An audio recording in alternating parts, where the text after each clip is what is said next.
เราก็อยู่ที่พัทยานะครับกับโรงแรมเรเนซองส์นะครับผมสำหรับงานวันนี้ก็เป็นงานปาร์ตี้นะครับลูกค้าจัดที่โรงแรมนะครับ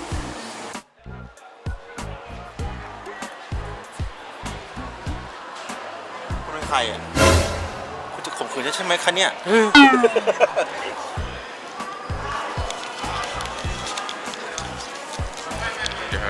เดินลงไปเอารถมาขนของก่อนนะครับจอดค่อนข้างไกลนะฮะ A few moments later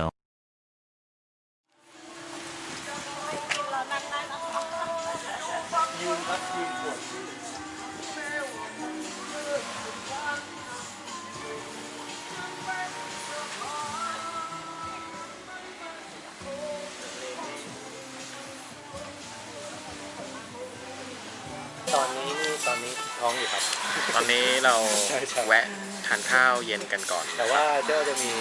ถ้าเขาต้องการปาร์ตี้มันๆจริงก็จะมีน้องลิซ่าครับวันนี้ค่ะเราอยู่กันที่วิวมาเล่พัทยาค่ะบรรยากาศดีมากโคตรชิลจริงจะบู๊กับคุณแพทย์ครับเพราะว่าเราอะน้องเบรกไม่ค่อยอยู่น้องนั่งอยู่ตรงเขาประมาณนั้นแหละครับเสียใจทำไมเบรกฉันไม่อยู่กระโดดทับเทียบนะครับเรียบร้อยเกินไปค่ะ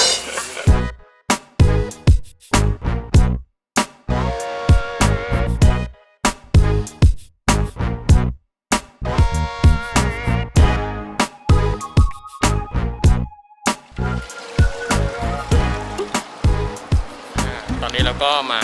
เต็มตัวสแตนด์บายที่งานแล้วนะครับอีกสักครู่ประมาณครึ่งชั่วโมงนะครับเราก็จะเริ่มปาร์ตี้กันแล้วนะครับไม่เราว่าอันนี้มันไม่ฮาเราว่าอันนี้มันฮาก่อนตอนนี้สแตนด์บายแล้วนะครับทีมวันนี้นะฮะทีมอะไรไปดู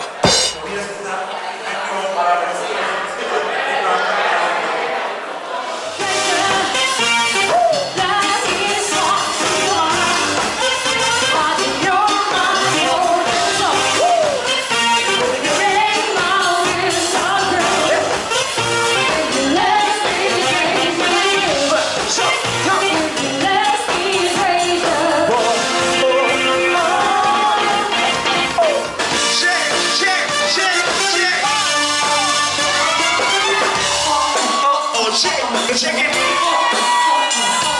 it. Wow. 1, 2, 3, 4.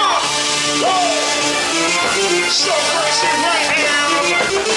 I love this love so deep in your eyes. I heard what all yeah. Baby, with your baby, I love you 3 times in a row. If you tell me you don't need to listen, I'm feeling my heart is a lot to me.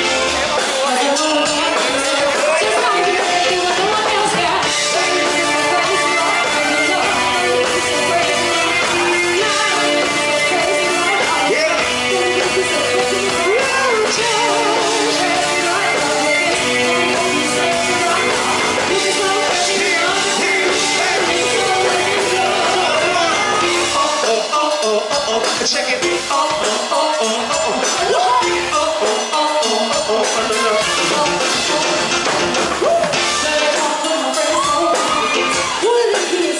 Six ready.